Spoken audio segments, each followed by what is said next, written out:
Rich and Phil, congratulations on Ralph Breaks the Internet. I absolutely loved it. Oh, thank you. A lot of commenters are saying, when they're commenting on the film, they're saying you push every boundary you can in Ralph Breaks the Internet. Was that your intention going in, and were you ever nervous? I think we're boundary pushers, I think, Yeah. for what we do. Our MO is to go too far and then be told to come back to the line, to cross the line, and then someone shoves us back on the right side of it. So don't ask for permission, apologise. You're of that sort of, do what you want and then apologise. Sorry. Yeah. See, because this just comes second nature. I'm so sorry. Was I not meant so to do that? Sorry. Did you? Oh, I'm so sorry. I didn't know that. Let me Did you try. believe that? I did. Oh. Can I please? Nicely, I can't do it. I can't ask. So this brings me to the princesses scene. This is something that I'm really... so sorry. I'm so sorry. I absolutely loved it. Oh, good. Absolutely loved it. Whose idea was that? How did you broach it to the studio bosses, and what were their initial reactions? Usually those ideas, it just kind of bubbles up in our story room. You know, we have these meetings with us and our other writer, Pam Ribbon, our story team, and it just kind of comes from kicking around ideas, trying to make each other laugh.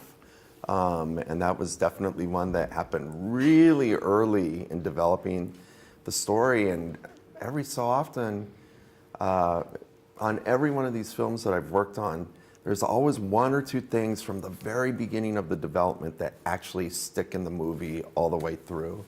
And the princess scene was that.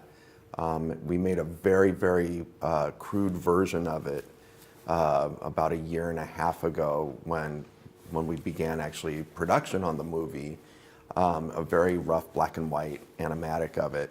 And we took it to our bosses and said, like, this is what we're thinking, and we want to show you guys first, you know, before we keep going with it, to see what you guys think. And they loved it. And we were encouraged to go further even with it. So, I mean, it was kind of the best marching orders we could get. Yeah, given the reaction that people have had to this, like, as I said, I absolutely loved it. Do you think we might see a spin-off? That's what people are saying. I mean, we would not be the ones to make that decision of a princess spinoff, but someone ought to do it. As long as we get our cuts. That's all I'm saying. In this, Ralph and Vanellope have a cool job. I mean, their job is to be part of a video game. Yeah. Right. The same can be said about you two. What is the reality of working at Disney like? It's amazing. Yeah. I mean, we are here representing this movie that we love and that we spent 3 years working on, but there are 500 people who worked on this movie, and going to work with crazy talented artists, some of the best in the world, and really funny people, and mostly really, really kind people. I mean, there's nothing like it. It is very rare air. I keep, like, being in Dublin and talking to you about the movie we made is one of the great privileges of my life, and I'm not even kidding. Like, it just is, it's amazing. Are there any days, though, where you go, I love this job? That's a lot, we know that. But then are there any days where you just go, today I'm not so in love with this job? Oh, I mean, it can be like any other job. You know, it takes a long time to make these films. This one, we've been working on it for about 3.5 years altogether. And somewhere about 2/3 of the way in, it can get to the point where you start to wonder, are we going to get there? You know, is the boat going to hit land? You know, and as the captains of this boat, you know, are we sailing in the right direction? You know, so it can get to the point where, you know, you start to question yourself. You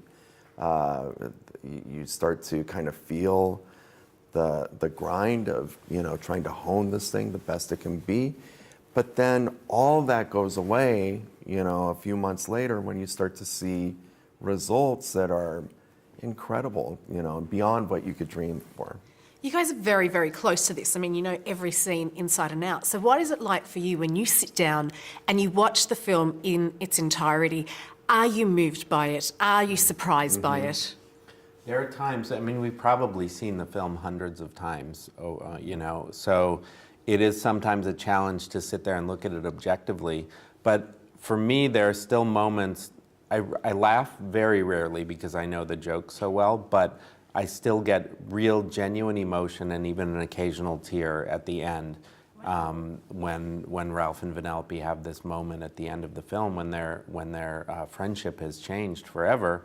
And I think part of that is because John C. Reilly and Sarah Silverman gave such a gut-wrenching performance together that really brings me to my knees thinking about it. And so I do still get emotional. I do love all the messages in this film, and I think depending on where you are in life and what you want to take from it, you'll hear the message come through. But one is friendship.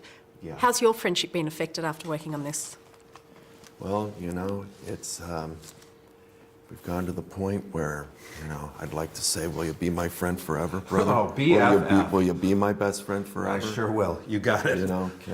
How do you seal that deal? I wanted to give him a ring, but I forgot it. You don't have the medal in your pocket. That you were going to ask. Just like him, he's always Yeah, forgetting things. But I love him but he anyway. loves me anyway. a I ain't perfect. I ain't Warts and all. perfect. Oh, that's what a friend is. What a lovely way to end this. Thanks so much, guys. Thanks, Serena.